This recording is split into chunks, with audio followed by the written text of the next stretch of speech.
c'est une tradition. Chaque 1er janvier réserve son lot de changements dans notre quotidien, et ce, dans tous les domaines. Le passage à la nouvelle année marquera tout d'abord la fin des remises carburant dans les stations-service en France. Une nouvelle aide d'une valeur de 100 € la remplacera. Cette indemnité ne sera pas accessible à tous, mais aux 50% des ménages les plus modestes, soit 10 millions de personnes. Les propriétaires de 2 roues pourront en bénéficier, au même titre que les travailleurs indépendants ou fonctionnaires.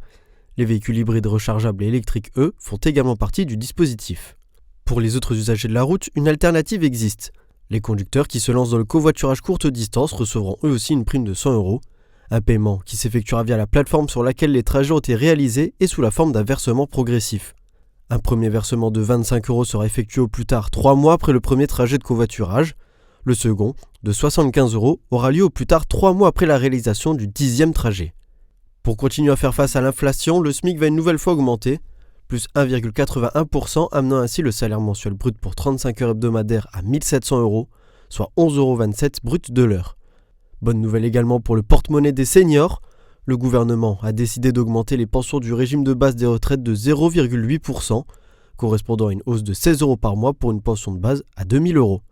Enfin, le plafond annuel de la sécurité sociale sera fixé à 43 992 €, soit 3 666 € par mois. Il s'agit là d'une différence de 6,9% par rapport au niveau de 2022. Côté énergie maintenant, le bouclier tarifaire sur les prix du gaz et de l'électricité sera une nouvelle fois reconduit. La hausse des tarifs sera ainsi limitée à 15%.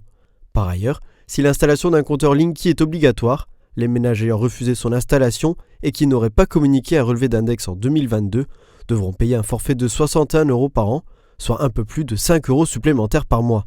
Toujours en rapport au logement, les critères de décence vont évoluer. Désormais, en 2023, les logements dont la consommation d'énergie finale dépasse 450 kWh par mètre carré de surface habitable et par an ne pourront plus être loués. Cette mesure ne s'applique cependant qu'aux nouveaux contrats de location conclus à compter de la nouvelle année. Pour rappel, un logement décent répond à 5 critères: une surface minimale, l'absence de risque pour la sécurité et la santé du locataire, l'absence d'animaux nuisibles et de parasites, une performance énergétique minimale, ainsi que la mise à disposition de certains équipements. Toujours au rayon habitat, plus aucun foyer ne paiera de taxe d'habitation sur sa résidence principale à partir de cette nouvelle année. 24,4 millions de foyers bénéficieront de cette suppression complète pour un gain moyen de 723 € par foyer et par an. Enfin, pour en terminer avec les changements majeurs de cette année, il vous sera possible de changer de nom gratuitement. La publication d'une annonce préalable de changement de nom de famille par décret au journal officiel sera désormais gratuite. Jusqu'au 1er janvier, cependant, les demandes de publication coûtent 110 € par annonce.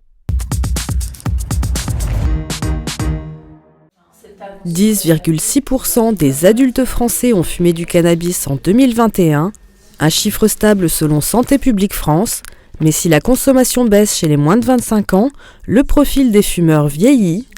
En l'espace de 30 ans, la moyenne d'âge du consommateur de cannabis est passée de 25 à 32,8 ans.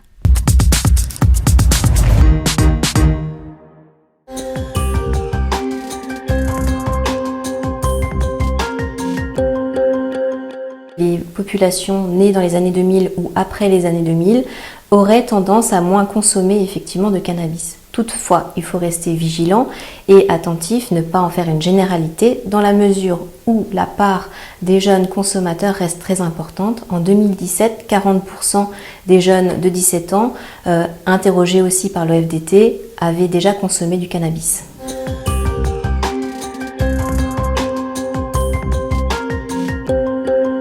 Lorsque le cerveau n'est pas encore intégralement développé, le cannabis va ralentir le développement du cerveau et peut avoir en fait des problématiques de santé derrière pour le jeune.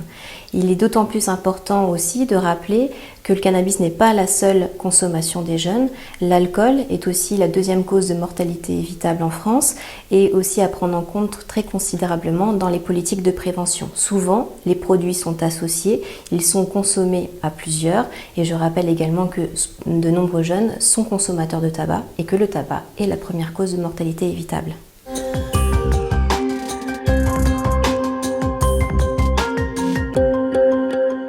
La première chose, c'est de pouvoir en parler sans jugement, quels que soient ces types de consommation, et de pouvoir en fait venir s'exprimer dans un espace qui est sécurisé. Les consultations jeunes consommateurs sur tous les territoires peuvent répondre à cet enjeu-là, pour parler de soi, pour parler de sa vie, de ce qui amène aussi sa conso, de pouvoir poser des questions et de pouvoir travailler finalement à tout ce qui amène cette consommation et cette envie aussi de consommer, puisque les jeunes qui consomment ne le font pas pour se faire du mal, mais bien parce qu'ils en ressentent un besoin auquel il faut pouvoir répondre. Donc la consultation jeune consommateur permet d'accueillir le jeune qui se pose des questions et qui a envie d'échanger sur ses consommations, mais aussi ses proches ou ses parents qui s'inquiètent et qui ont envie eux aussi de pouvoir trouver réponse à leurs questions.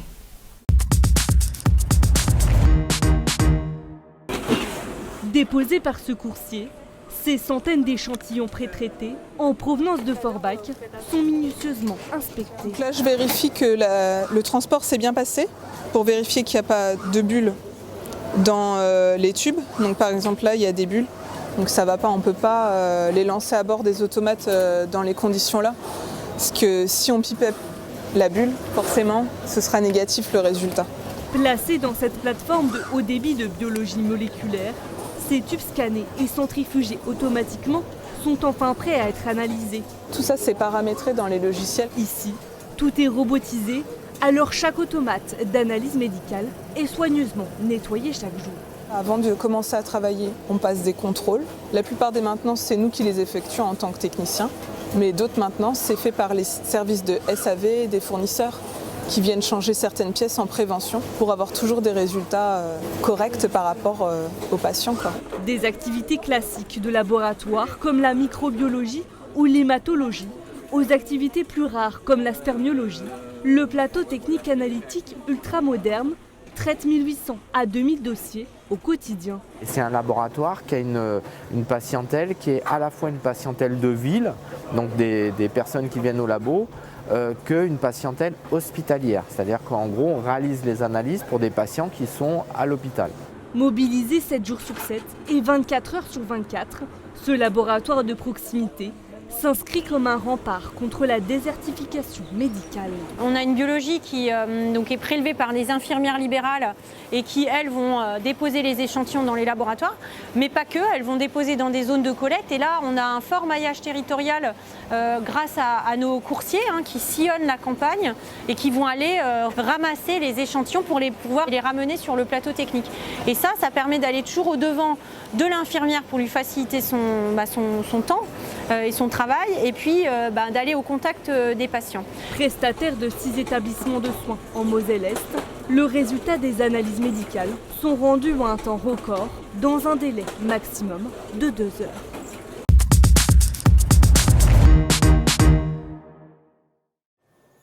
Dernière ligne droite avant les festivités, et pour patienter avant l'ouverture des cadeaux, j'ai quelques idées de sortie pour vous.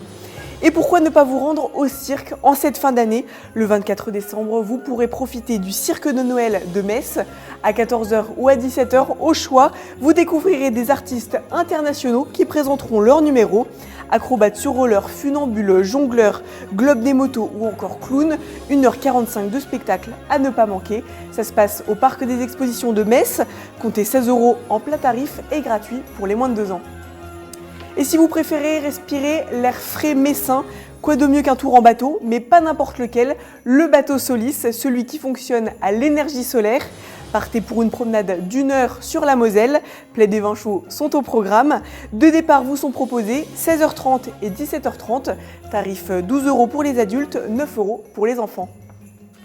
Et si vous fêtez Noël seul et que vous avez envie d'un peu de compagnie, la ville d'Hayange vous propose de fêter cette soirée avec Monsieur le maire et tous les habitants, le tout dans une ambiance musicale qui vous plongera dans la douce ambiance d'allégresse et de fête qui caractérise le réveillon de Noël. À l'issue du repas, les participants qui le souhaitent pourront assister à la messe de Noël vers 23h à l'église Saint-Martin. Sinon, entre Noël et Nouvel An, vous pourrez encore profiter de quelques marchés de Noël, comme celui de Thionville avec ses chalets et son vin chaud, ou même le sentier des lanternes aux 4 coins de la Moselle. Celui-ci prendra fin le 30 décembre. En tout cas, que vous soyez seul ou accompagné, profitez de ce week-end, reposez-vous et passez de belles fêtes. Les joueurs du FC Metz reprennent le chemin du championnat après la trêve marquée par la Coupe du Monde 2022 au Qatar. Pour s'y préparer, les joueurs ont effectué un stage en Espagne, le premier de cette saison. Au programme également, les matchs amicaux n'ont pas rassuré par leurs résultats. 4 matchs, 3 défaites dont notamment la claque face à l'AJ Auxerre et une seule petite victoire face aux Allemands d'Elversberg ce mercredi. Le coach messin n'a pas hésité sur le jugement qu'il a porté à ces différentes prestations en conférence de presse. On tire les conclusions dans les deux sens pour s'enrichir.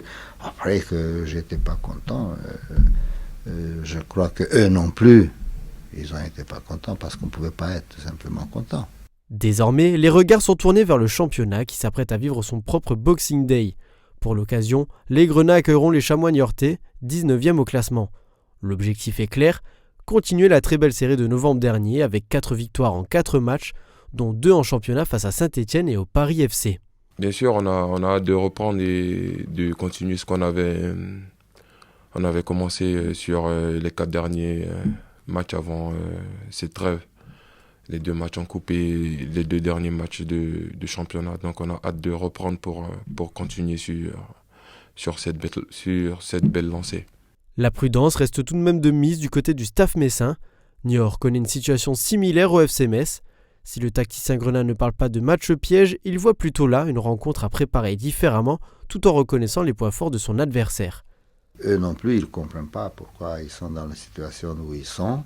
Et vous savez, un adversaire, tous les adversaires, ils sont des adversaires difficiles. On les traite avec beaucoup de sérieux. On sait bien qu'ils ont des joueurs dans certaines positions, des joueurs avec une bonne qualité de jeu, avec des qualités footballistiques, et on va les respecter le maximum comme tout le monde. Enchaîné ou retombé dans ses travers, le FC Metz veut finir sa première partie de saison sur une bonne note. Il faudra pour cela placer les 3 points de la victoire face aux Chamois niortais ce lundi au pied du sapin.